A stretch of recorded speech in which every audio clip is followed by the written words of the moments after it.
একজন বাবা নিজের দুই নিষ্পাপ মেয়েকে এমন এক জায়গায় ফেলে রেখে গেল যেখান থেকে ফিরে আসা প্রায় অসম্ভব।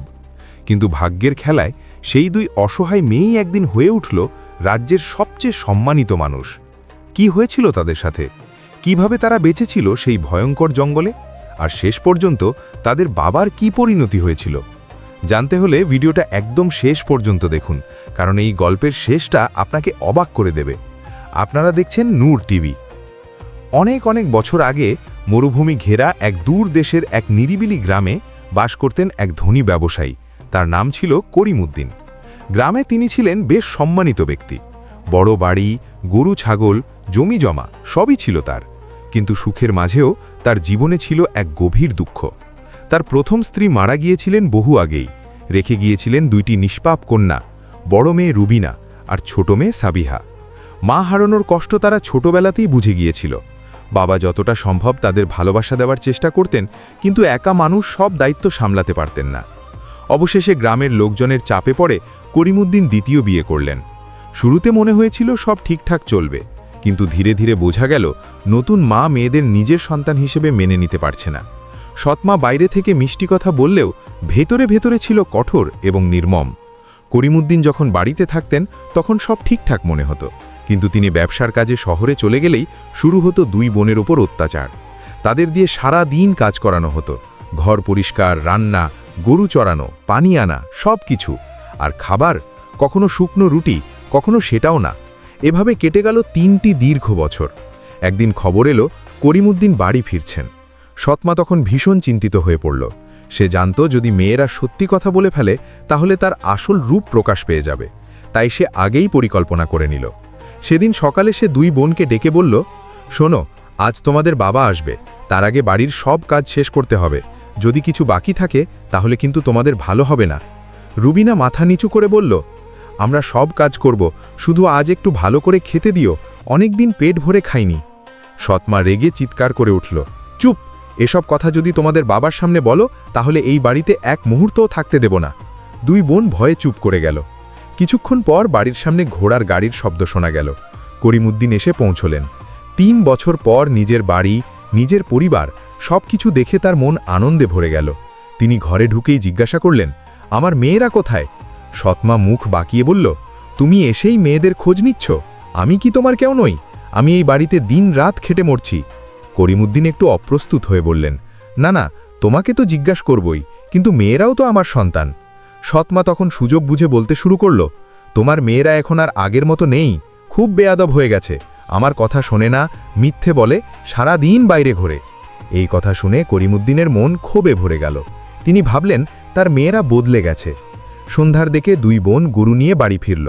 বাবাকে দেখে তারা খুব খুশি হলো, কিন্তু কিছু বলার আগেই বাবা রাগে গর্জে উঠলেন, কোথায় ছিলে তোমরা? আমি এতদিন পর বাড়ি ফিরলাম আর তোমরা বাড়িতে নেই? রুবিনা ভয়ে ভয়ে বলল, আমরা তো আম্মার কথায় গরু চড়াতে গিয়েছিলাম। কিন্তু সৎমা সঙ্গে সঙ্গে বলে উঠল, দেখো, আবার মিথ্যে বলছে, আমি তো বলেছিলাম বাড়ির কাছেই ঘাস আছে। করিমউদ্দিন আর কিছু না শুনেই বললেন, চুপ, কাল তোমাদের নিয়ে আমি বাইরে যাব। দুই বোন ভেবেছিল বাবা হয়তো তাদের ভালোবাসেন, তাই কোথাও নিয়ে যাচ্ছেন। তারা খুব খুশি হলো। পরদিন ভোরে তারা বাবার সাথে রওনা দিল। হাঁটতে হাঁটতে তারা গ্রামের বাইরে, তারপর জঙ্গলের দিকে চলে গেল। চারপাশে বড় বড় গাছ, পাখির ডাক আর গভীর নীরবতা। সাবিহা একটু ভয় পেয়ে বলল, আব্বা, আমরা কোথায় যাচ্ছি? করিমউদ্দিন মৃদু হেসে বললেন, ভয় পেও না, আমি তো আছি। কিছু দূর গিয়ে তিনি বললেন, তোমরা এখানে ফল কোড়াও, আমি একটু বিশ্রাম নিচ্ছি। দুই বোন বাবার কথা মেনে ফল কোড়াতে লাগল, কিন্তু কিছুক্ষণ পর তারা লক্ষ্য করল চারপাশে অদ্ভুত নীরবতা। তারা দৌড়ে ফিরে এলো, কিন্তু সেখানে গিয়ে দেখল বাবা নেই। সাবিহা কান্নায় ভেঙে পড়ল, আব্বা, আব্বা আমাদের ফেলে চলে গেছে। রুবিনা চোখের পানি মুছে বলল, কাঁদলে কিছু হবে না, আমাদের বাঁচতে হবে। সন্ধ্যা হয়ে আসছিল। তারা আশ্রয়ের খোঁজে হাঁটতে লাগল। অনেক দূরে একটি ছোট কুঁড়েঘর দেখতে পেল। ভেতরে ঢুকে দেখল কেউ নেই। তারা সেখানেই রাত কাটাল। এরপর শুরু হলো তাদের নতুন জীবন। প্রতিদিন তারা জঙ্গল থেকে ফল সংগ্রহ করত, বাজারে বিক্রি করত, আর সেই টাকায় চাল ডাল কিনে আনত। ধীরে ধীরে তারা নিজেরাই নিজেদের জীবন গড়ে তুলল। বছরের পর বছর কেটে গেল। দুই বোন বড় হয়ে উঠল। সুন্দরী, সাহসী এবং বুদ্ধিমতী। একদিন রুবিনা বাজারে গেল। সে এত সুন্দর ছিল যে লোকজন তাকিয়ে থাকত, তাই সে মুখ ঢেকে চলাফেরা করত।